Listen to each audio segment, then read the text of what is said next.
aussi être dans vos chasses présentement, petit gibier, gros gibier, de la chasse, villégiature, quoi que ce soit.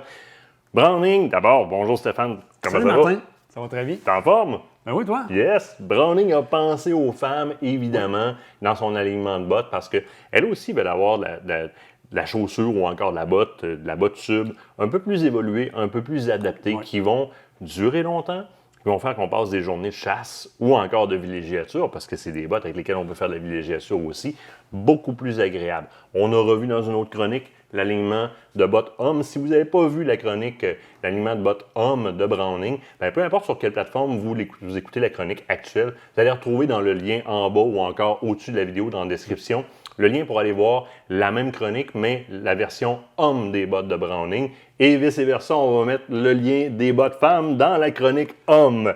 On y va avec les bottes pour femmes. Browning a gâté les femmes, donc on est allé chercher quand même un style pour elles. On y va. Écoute, on y va à l'essentiel dans la femme. On a cette botte lacée-là qui est la Field. Oui. C'est ici. Qui est une construction avec cuir et nylon Oxford. Oui. On a toujours notre semelle intercalaire ici en EVA, donc matériau léger et qui va vraiment donner de l'absorption, va donner du confort à la botte. Puis, notre semelle de caoutchouc, notre semelle de traction en caoutchouc. Une bonne semelle. Exactement. Donc, ça ici, c'est une botte 400 grammes. Donc, OK. Quand même assez chaude. Pas mal versatile, là. Assez versatile. C'est vraiment un milieu de saison. Là, ça va nous donner vraiment une plage d'utilisation qui est assez large. On a quand même une cheville qui est relativement haute. On n'est pas dans le petit bottillon court, on n'est pas dans la botte haute, on est juste entre les deux. Fait qu'on a un bon support, là. Capacité de cintrer quand même au niveau de la cheville, puis on est quand même bracé là, en cuir jusqu'à l'arrière, fait qu'on va avoir une bonne retenue. Donc, très belle botte. On est traité au niveau microbien aussi à l'intérieur. On a un matériau antimicrobien, donc ça va aider à ce qu'il n'y ait pas de développement d'odeur dans la botte. Donc, puis pour le séchage aussi, sèche rapidement. Puis, ça va vraiment nous donner du confort. Fait qu'on est en face d'une botte qui va faire quand même un overall dans la saison, c'est-à-dire que j'aille faire du trekking, que j'aille faire de l'observation d'oiseaux, du petit gibier. On va quand même pouvoir tolérer des bonnes températures. Allez toujours voir quand vous les essayez chez votre marchand, à essayer la botte avec un bas peut-être un petit peu plus gros, question de pouvoir la porter un petit peu plus tard en saison. Sinon, on ira vers d'autres types de bottes qui sont très, très, très intéressants. Mais essentiellement, là, on va pouvoir l'amener quand même assez loin dans nos chasses. Donc, très bonne botte. Essayez-les chez vos marchands pour les pointures. Super, super important. Avec le bas que vous allez porter pour la chasse. Et voilà. Ben, c'est important, on n'arrive pas dans un petit bas de coton d'été. Non. Non, coton, c'est pas... Non, on n'est plus bien en mode dans le coton. Là. Mais, tu sais, vérifiez avec vos marchands aussi. Aujourd'hui, il y a des bas de trekking qui sont très, très, très confortables. Vous pouvez même choisir l'épaisseur de cushion, l'épaisseur de sous le pied, qui est intéressant. Mais essayez-les avec, c'est super important. Le mix qu'on fait souvent dans nos achats de bottes, c'est d'avoir un bottillon un peu plus ouvert, qui respire un peu plus, lacé comme ça, qui va retenir la cheville. Et on va aller sélectionner une botte plus hydrofuge pour les saisons ou les territoires qui sont plus humides. On la propose cette année, donc vous la proposez chez Browning dans deux versions, une version plus légère et une version plus costaud pour madame. Oui, donc la Invator 2 pour femmes, c'est la nouvelle version vraiment de Invator avec la tige en néoprène 5 mm. Et les empiècements de caoutchouc qui vont être collés, vulcanisés ensemble. Donc, on a 1, 2 et 3 pièces de caoutchouc. Et c'est vraiment comme 3 épaisseurs rendues ici. Là. À l'avant. Donc, c'est la partie qui prend les impacts. Donc, on veut avoir une protection vraiment maximale. C'est vraiment comme, il y a vraiment un premier moulage d'une première couche de caoutchouc qui est jusqu'au bout. Cette couche de caoutchouc-là est jusqu'au bout aussi. Puis on vient d'en remettre un autre par-dessus. Puis mon néoprène, il fait toute la botte. Donc, pas seulement la tige d'en haut. Donc, j'ai vraiment un minimum d'isolation avec mon 5 mm néoprène qui est à la grandeur de la botte, qui va me donner beaucoup de confort également. C'est la botte que Kate va mettre aussi quand on est à la pêche, puis c'est moindrement humide. Elle va mettre cette botte-là. Ça demeure du caoutchouc, donc c'est facile à traiter au niveau des odeurs, même si on était à la pêche, puis on s'en va, mettons, à l'ours après, on ne va pas sentir le poisson. Mais c'est facile à traiter, beaucoup plus qu'une botte lacée. Fait que c'est une botte qui va vraiment faire overall dans les activités de plein air, autant que dans vos applications chasse, mais jusqu'à un certain moment de l'année. Parce que là, ici, au niveau isolation, on n'a pas un indice qui est très élevé. On a une respirabilité, mais isolation, c'est modéré. C'est sûr que quand on arrive dans des températures plus froides, puis dans les chasses stationnaires, par exemple, au Cerf de Virginie, on est dans notre Mirador, on va avoir quelque chose de plus chaud. Là, on va aller vers la Max Hunter, qui, celle-là, est un 800 grammes Primaloft. Donc, j'ai toujours mon empeigne de néoprène qui fait la grandeur de ma botte. Mais en plus de ça, j'ai un 800 grammes Primaloft qui va venir protéger mon pied. Donc, tu vois ici, on a la semelle comme c'est ici.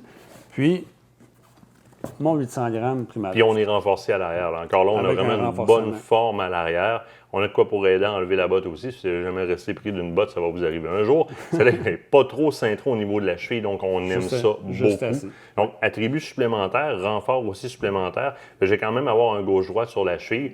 Les sangles sont bien soudées. Ça ne vous lâchera pas dans les mains dans le temps de le dire. Ça vaut la peine. Puis ça, c'est la version de botte, parce qu'elle était disponible dans l'homme comme celle-là avant, que moi j'appelais la pantoufle. Oui. C'est excessivement versatile.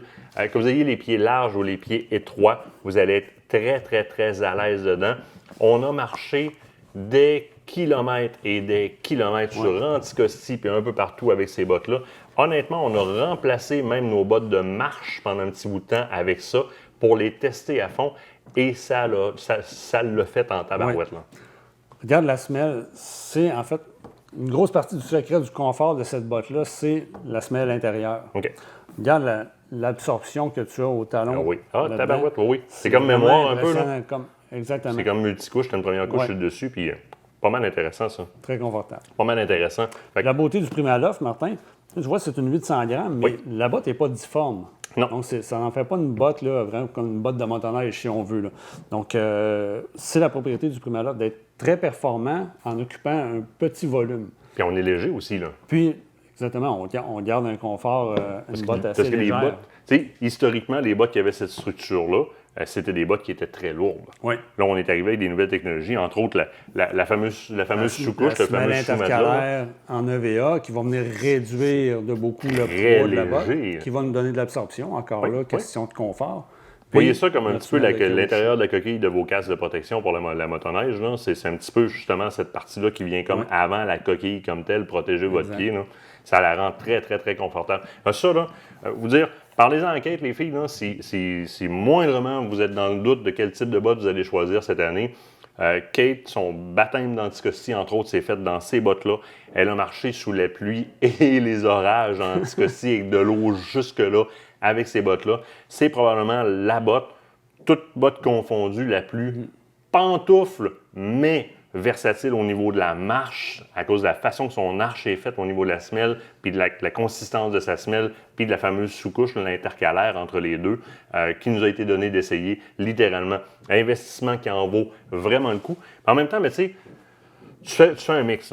Tu as ta botte lacée, qui te permet de faire ton early season quand c'est un peu plus chaud, etc. On va faire beaucoup de marche au petit gibier, beaucoup marcher dans les chemins. Ça va être beaucoup plus confortable pour faire beaucoup de kilomètres qu'une botte de caoutchouc, si la situation nous le permet, évidemment. Oui. Tu parles d'Anticosti, on a beaucoup de marais, beaucoup de milieux humides.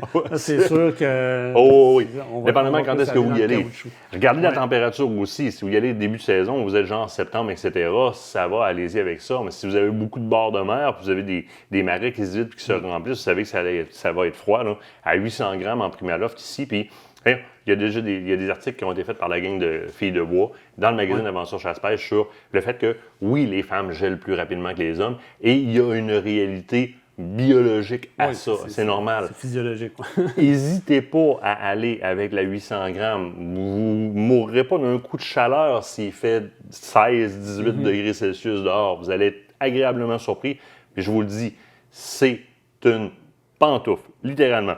Maintenant, ça, les filles, je sais pas combien de paires Kate peut avoir d'espadrilles dans la maison. Là. Ça n'a pas de bon sens. Puis évidemment, quand les espadrilles Browning sortent, c'est un petit peu comme quand les sacoches Browning sortent. Puis je veux pas faire appel aux sacoches, faire de stéréotypes ou quoi que ce soit, mais c'est un peu le même engouement. Quand ça sort, généralement, ça se vide très rapidement. Les filles sautent sur les espadrilles. Elles les aiment. Elles sont bien conçues. Non, c'est pas quelque chose pour aller faire le tour de la planète en marathon. Évidemment pas. Mais ça va être très confortable. On parle d'un soulier de tous les jours. C'est comme on pourrait l'appeler un après-chasse, avec toujours là, avec une petite semelle en EVA comme ça ici, qui va être vraiment, tu vois, le soulier est très, très léger. Excessivement léger. Avec un bon facteur d'absorption. Mais, si on regarde à l'extérieur, c'est une semelle, vraiment une semelle de qualité Vibram, antidérapante, donc il y a vraiment un bon composé de caoutchouc. C'est ventilé, en masse. Ventilé, En masse. Ultra confortable. Vraiment quoi de bien à l'intérieur. On dit, soulier de tous les jours, c'est quand même une semelle Vibram qui, après ça, c'est quand même excessivement bien fait. Puis, je veux dire, on demeure dans l'abordable versus les chaussures de très, très, très techniques. Puis, tu as quand même, dans ce prix-là, une semelle Vibram avec une conception qui n'est pas orthopédique, mais dans le sens qui est très, très, très intéressante au niveau de la posture pour le dos, etc. Ça peut, oui, être ta pantoufle de chalet quand tu rentres au chalet. Il y a des pantoufles aussi chez Browning. Informez-vous des pantoufles. Mais ça peut être ta pantoufle pour aller au lodge, puis revenir, puis aller chercher des verres quand il en manque, puis etc. Ça existe aussi dans l'homme. Je les ai dans le noir. Très confortable. Moi, quand on voyage, beaucoup, tellement c'est grillagé. Fait que, tu sais, des fois, là, les pieds, ces pédales, etc., tu as chaud aux pieds un peu. Là, madame a froid à côté, fait qu'elle craint que la température fait chaud dans les pieds. Une chaussure comme ça, grillagée, avec une bonne semelle, peu importe où est-ce qu'on arrête, qui mouille dehors ou quoi que ce soit, je me ramasse pas sur le derrière parce que j'ai glissé. Très, très, très bon choix, mesdames. Parlez-en à Kate si vous ne les avez pas essayées. Elle les utilise sur une base régulière. Elle pourra peut-être vous conseiller aussi au niveau des pointures. Mais dans tous les cas, allez les essayer. Les marchands les ont. Présentement, là, tout ça, c'est disponible. C'est en magasin présentement. C'est disponible en magasin. Fait que vous soyez n'importe où dans la région de Québec. S'ils ne l'ont pas en main, ils savent très bien qu'ils peuvent appeler Stéphane et les avoir dans le temps de le dire. Donc, c'est faisable d'avoir votre pointure, mais allez les essayer. J'ai envie de te dire bonne chasse. Merci. Ben, gros merci. Bonne chasse à toi aussi. On s'en revoit, nous autres.